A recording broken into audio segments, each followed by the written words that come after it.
In 1978, Shonen Sunday began publishing a series by Rumiko Takahashi. This series would achieve unprecedented success, define genres, and create tropes. Uる星やつら, obnoxious aliens.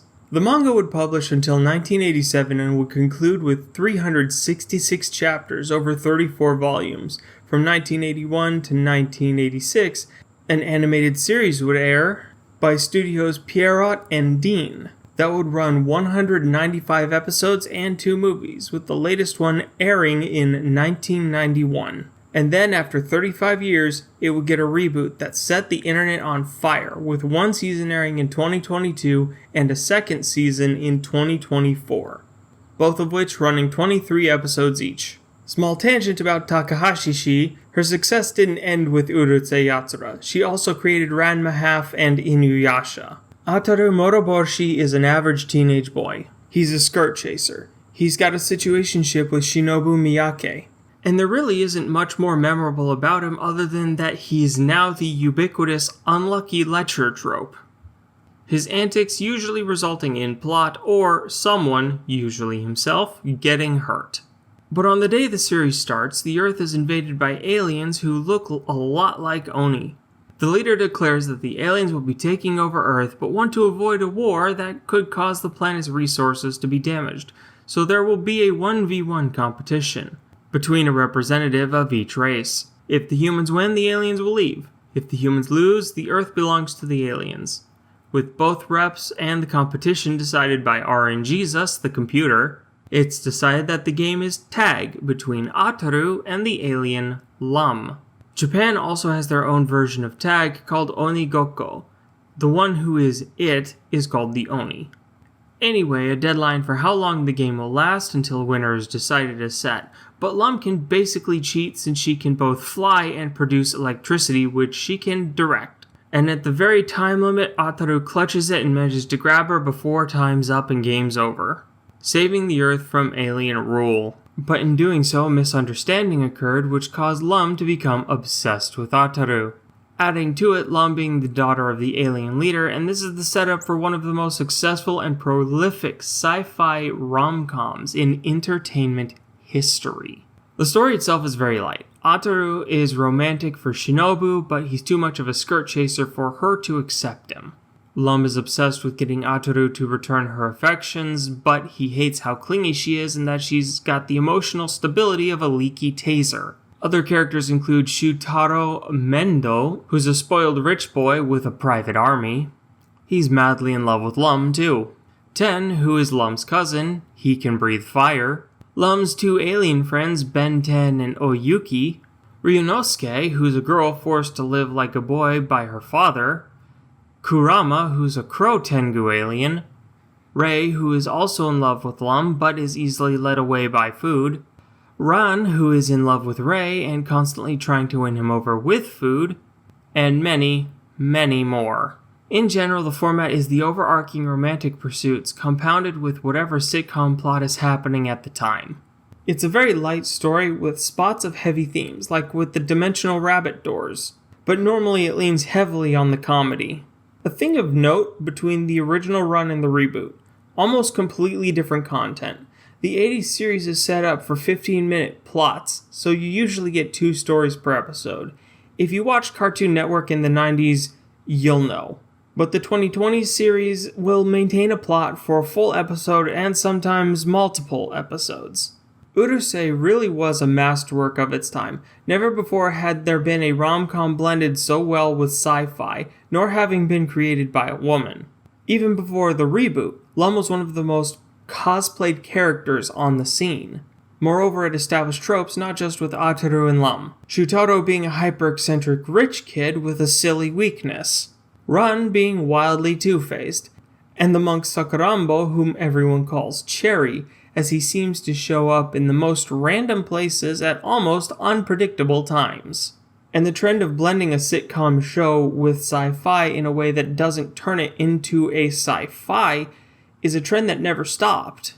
To Love Ru, Ah My Goddess, Actually I, Heaven's Lost Property, Yuna and the Haunted Hot Springs, Monster Musume, Shuffle, Fox's Wedding, Frankenfran, Rosario and Vampire, Chobits. Hundreds and hundreds of series spawned from this.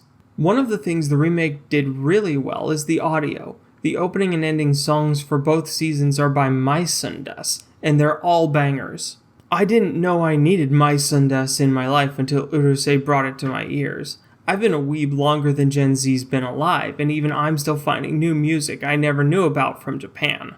Season 1's second ending Not Enough and Season 2 opening Lock On I set on repeat as soon as I could find their full tracks. They're that good. And you can find them on Maisundas' YouTube page. The same artist also made the opening for the Mikadono Sisters called A Miracle Worthy of You, because that show's currently airing. And while I'm on the topic of audio, Sumire Uesaka and Hiroshi Kamiya kill it as Lum and Ataru. There's a lot of great talent that worked on the reboot, but of particular note is Kana Hanazawa, the voice of Ran. The way she whiplashes her voice between Ran's two personalities is both insane and impressive, which only compounds further when you hear some of her other roles. Sylphie from A Nobody's Way Up, Nadeko from the Monogatari series, Mayumi Saigusa from Irregular at Magic High, Elena Kimberlite from Vermil in Gold, Ost from Shield Hero. Hanazawa has an insane work history both in size and scope, and her experience really shines through with Ran. One point of contention that came up within the discourse of the show was censorship. Was the reboot censored? No, it wasn't. The visual design choice was made by the studio that made the show, being David Productions. The product was as they intended to make it when it was published. With the scope of the source material, they would inevitably have to leave out portions of the story or even entire plot lines just to fit into the time limit they were given. 23 episodes a season is definitely longer than the usual 12, but even at 2 seasons totaling 46 episodes. But the point that ended up being argued the most was the 80s episode 1 nip slip during the game of tag. It wasn't there in the 2020s run. And you know why? 30 years of changes to the rules of televised programs. Back in those days, you could get away with a lot more on cable broadcasting. And as those broadcasting standards changed, there was less a studio could do to get away with it without risking a high-value time slot or facing actual censorship by the network. This is usually countered by citing some ultra-violent and bloody R-rated series, but those kinds of slobber monkeys don't realize an R-rated show with blood, violence, and even partial nudity isn't going to be allowed the same time slot as a PG-13 show like Urusei Yatsura. You're not getting primetime afternoon and weekends when the highest count of teens are going to be watching. None of this should need to be explained. But then you realize what percentage of the human population are Walmart shoppers, and you have to internalize your disappointment with the human race. But that's not to say the show was made for modern audiences. That concept doesn't exist in Japan. Yet. Urusei Yatsura was made for the fans of the series. It has all of the heart and the humor of the 80s run, and even in the last episode of Season 1 they played the opening song from the 80s show as background music to the chaos. David Productions packed the reboot with love and respect for where it came from, and it shows. The art direction is crisp and vibrant while keeping the look of a smaller 80s Japanese city. It's a beautiful preservation of anime history that isn't a replacement for the original run, with every episode a chill delight of the micro-chaos caused by the characters. Sometimes it's the humans' fault and the aliens are along for the ride. Sometimes Lum's inventions run wild. It's all around a fun time. And the reason this is the most important anime of the decade is because this is a litmus test for the health of the anime industry.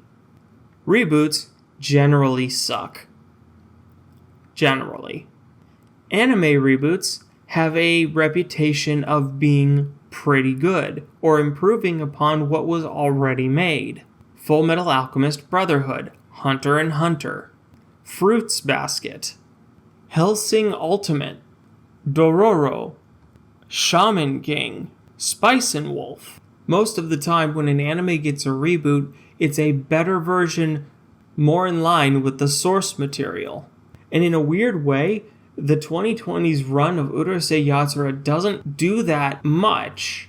It acts in the way of a reboot, starting from the very beginning of the story, but it takes the content and turns it into its own original thing. It's not a replacement for either the source material or the original run. It's an addition to it, even if it is a reboot. And that's all I'll say about that. I am the NBT. This has been the Noble Weeaboo. Like or don't, sub or don't, I highly recommend checking out the reboot of Urusei Yatsura. The 80s run can be hit or miss at times, comes with the cultural impact of the time. But the reboot is worth giving a chance, and it's one I recommend if you want to relax with something both comfortably chill and comedically engaging.